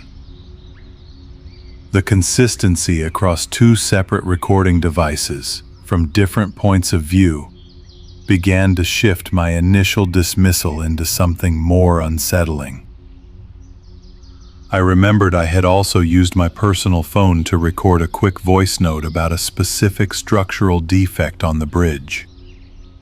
I retrieved that audio file. To my surprise, the phone's microphone, less sensitive than the professional equipment, still picked up the primary siren. And, once more, the delayed, fainter burst was present. It was undeniable now. 3 separate recordings from 3 different devices all confirmed the anomaly. I isolated the audio tracks and overlaid them. The main siren's waveform was identical across all 3, a strong, clean peak. The second burst, however, showed a smaller, less defined peak, consistently appearing about a half second after the first. It was not merely an echo in the traditional sense, but a distinct, albeit weaker, sound event. The implications began to settle in. There was only one flood siren in the county. Its operational status was confirmed by dispatch logs and the clear primary sound on my recordings. So what was this second, delayed burst? I contacted a colleague, another field worker whose route had taken him to the opposite side of the valley that day, near the old Tipples settlement. He had also been out during the noon test. I asked if he had noticed anything unusual. He hadn't, but he had recorded a short video on his phone of a particularly scenic overlook, which happened to include the siren test in the background. I asked him to send me the audio file. His recording, taken from a location about 3 miles from my position, also contained the primary siren. And, just like mine, a faint, delayed burst followed. The consistency was chilling. The second sound was not localized to my immediate area. It was present across a significant portion of the valley. This ruled out any localized acoustic phenomenon or equipment malfunction on my end. The sound was real, and it was widespread. The air felt colder in the office, despite the heating. The hum of the fluorescent lights seemed to take on a new, almost static quality. I reviewed the county CAD system, checking for any secondary siren activations, any maintenance alerts, anything at all that could explain a second sound event. There was nothing. The system showed a single, successful test. The quiet dread began to build. It was not a loud, sudden fear, but a slow, creeping realization that something fundamental was out of place. The procedural nature of my job demanded an explanation. This was an official warning system. An unexplained anomaly could have serious consequences. I spent the rest of the afternoon meticulously re-listening to the recordings, trying to find any subtle difference, any detail I might have missed. Each listen only reinforced the fact. There were two distinct siren sounds, one following the other, every time. The second sound was always a beat late. I compiled a detailed report, attaching all three of my audio files and the one from my colleague. I submitted it through the proper channels, flagging it as an unusual incident concerning critical infrastructure. The report landed on the desk of my supervisor, who initially shared my skepticism, suggesting environmental factors or recording anomalies. However, the multiple sources of evidence were difficult to dismiss. Dispatch was the first point of contact. They confirmed without hesitation that their logs showed only a single activation of the flood siren system at noon. There were no secondary alerts, no manual overrides, no system errors recorded. The radio traffic from that time was reviewed, and it contained no mention of any unusual sounds or reports from other field personnel or emergency services. It was a quiet, routine Wednesday. Next, we accessed the site cameras positioned around the main siren tower. These cameras provided a visual record of the area. We reviewed the footage from around noon. The siren itself was visible, vibrating slightly as it emitted its powerful wail. There was no other equipment visible, no secondary siren, no personnel in the vicinity. The cameras showed only the tower, the surrounding forest, and the clear sky. No visible source for a second sound. The wind speed and direction data from the nearest weather station were also checked. While a strong wind could carry sound, it was unlikely to create such a distinct, delayed replication across multiple points in the valley. The river fog that sometimes settled in the lowlands was absent that day, ruling out atmospheric conditions that might distort sound in unusual ways. I then reached out to the volunteer fire department, whose members were often the first responders in the floodplains and were intimately familiar with the siren's sound. I spoke with a few of them, casually asking if they had noticed anything peculiar during the last test. Each one confirmed hearing the siren, but none recalled a second burst. They heard the single, familiar wail. This was puzzling. How could my recordings and my colleagues capture something that experienced local ears did not? Was it simply too faint for the human ear to distinguish from a natural echo, yet clear enough for sensitive microphones? I decided to drive back to the siren site myself a few days later. The air was still cold, with a thin layer of frost clinging to the shaded parts of the gravel road. I walked the perimeter of the tower, checking for any signs of tampering, any hidden equipment, anything at all that could explain the anomaly. There was nothing. The steel structure stood silent and imposing. The ground around it was undisturbed. I even brought a portable sound meter, hoping to capture some residual hum or vibration, but the area was quiet, save for the whisper of the wind through the pines. The official conclusion, after several weeks of internal review, was inconclusive. The county administration acknowledged the recordings but attributed the phenomenon to a combination of atmospheric conditions and the unique acoustics of the valley's terrain. They suggested that the microphones, being more sensitive, picked up a natural echo that the human ear filtered out. This explanation felt insufficient. The consistency of the delay, the distinctness of the second waveform, argued against a simple echo.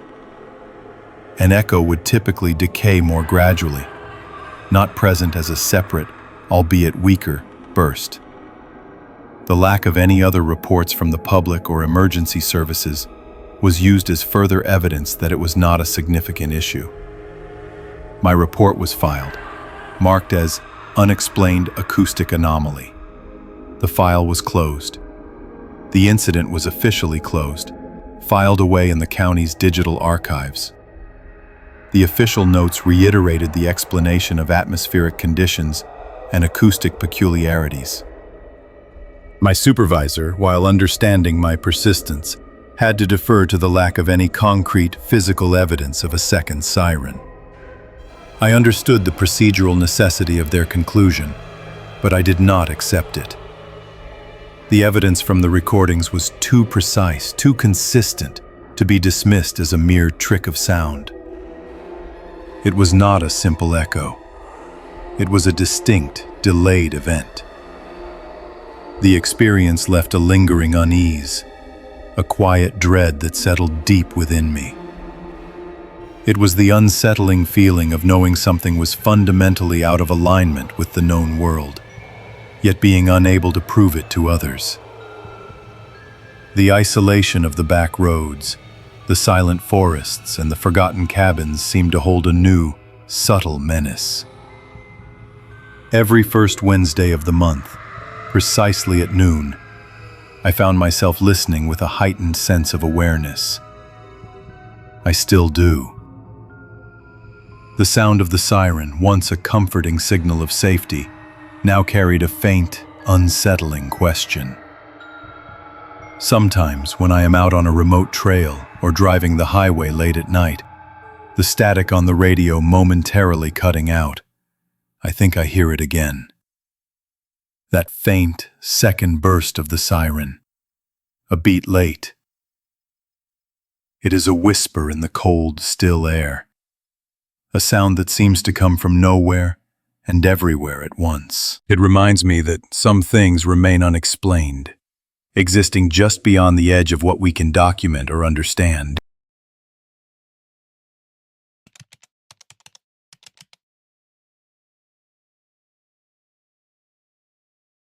I was on my regular route that night, covering the county's northernmost roads.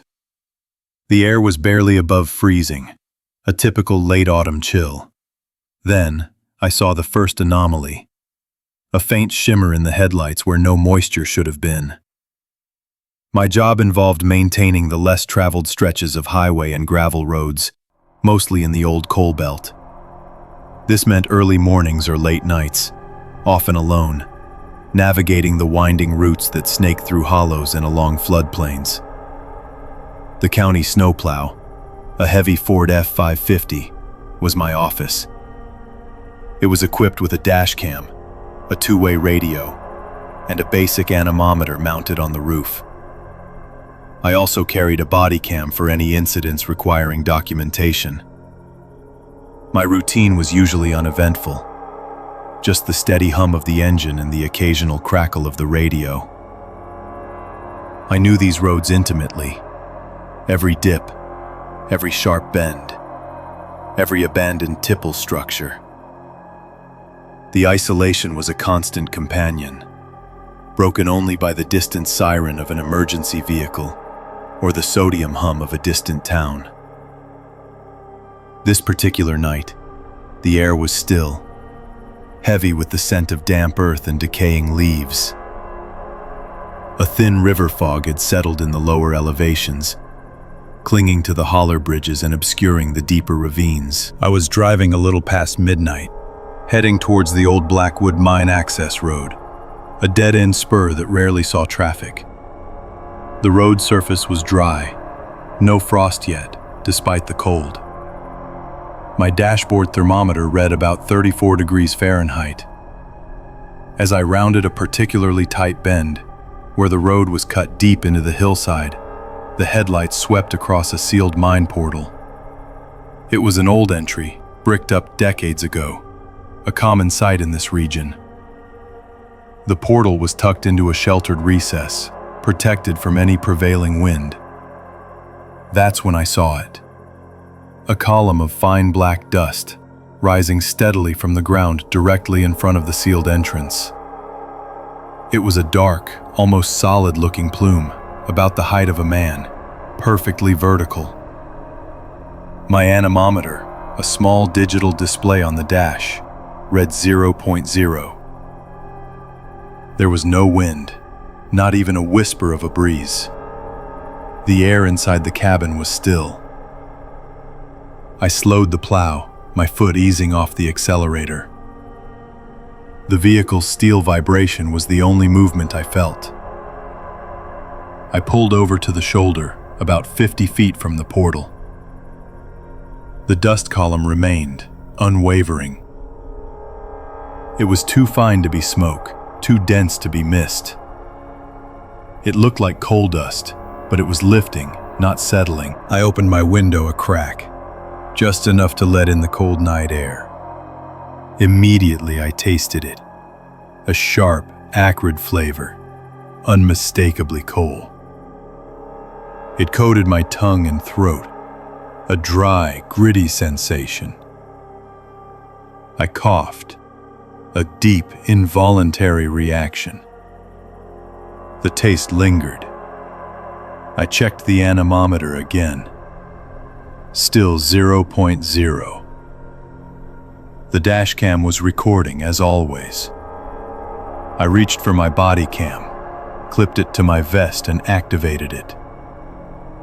I needed to document this.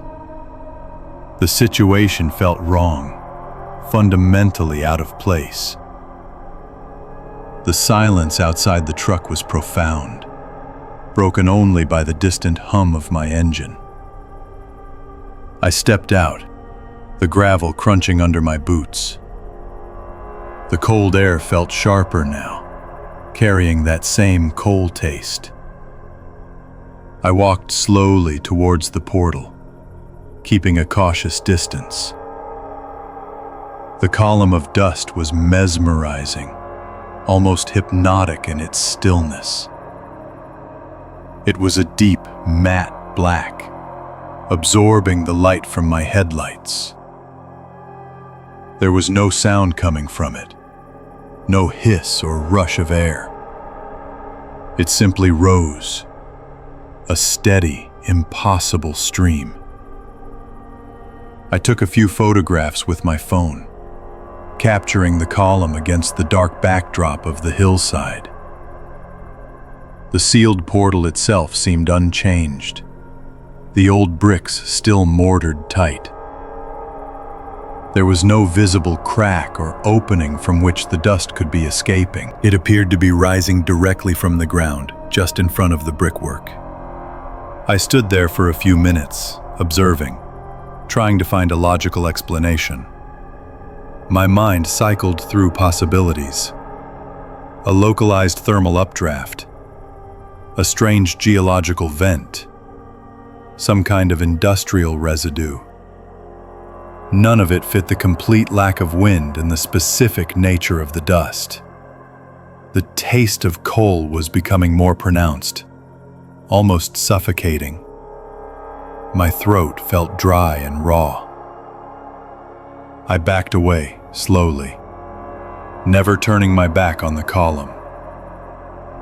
The feeling of isolation deepened, a heavy presence in the quiet night. I got back into the cabin, closing the door firmly. The dash cam continued to record. The body cam was still active. I picked up the radio microphone, my hand feeling a little unsteady. I keyed the mic, reporting the anomaly to dispatch. My voice was calm, factual, as I described the location and the phenomenon. I mentioned the lack of wind, the dust, the taste. Dispatch acknowledged, their voice a little surprised. They asked if I needed assistance, if I felt unsafe. I told them I was fine, just documenting an unusual event.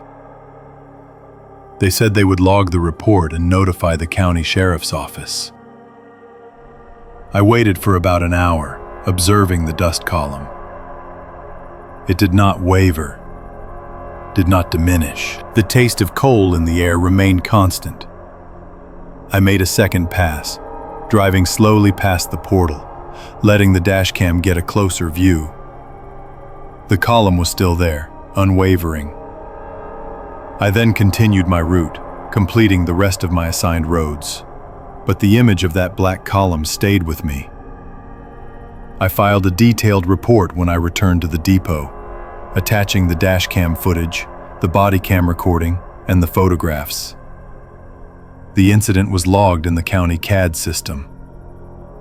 A few days later, a small team from the county environmental department and the sheriff's office visited the site. Their report, which I later saw in my file, noted no visible source for the dust. They found no cracks in the sealed portal, no unusual ground disturbance. Their anemometer also registered no wind. They collected samples of the dust, which were confirmed to be fine-grade bituminous coal. The official conclusion was inconclusive, citing unexplained localized atmospheric conditions. There was no further investigation. The column of dust eventually dissipated, according to later observations from other county workers. It was gone within a week. I still drive that route sometimes. When the air is still and the night is particularly dark, I feel a faint dryness in my throat as I approach that bend. I check the anemometer, always. It always reads 0.0 there. The memory of that taste, that quiet, impossible column remains.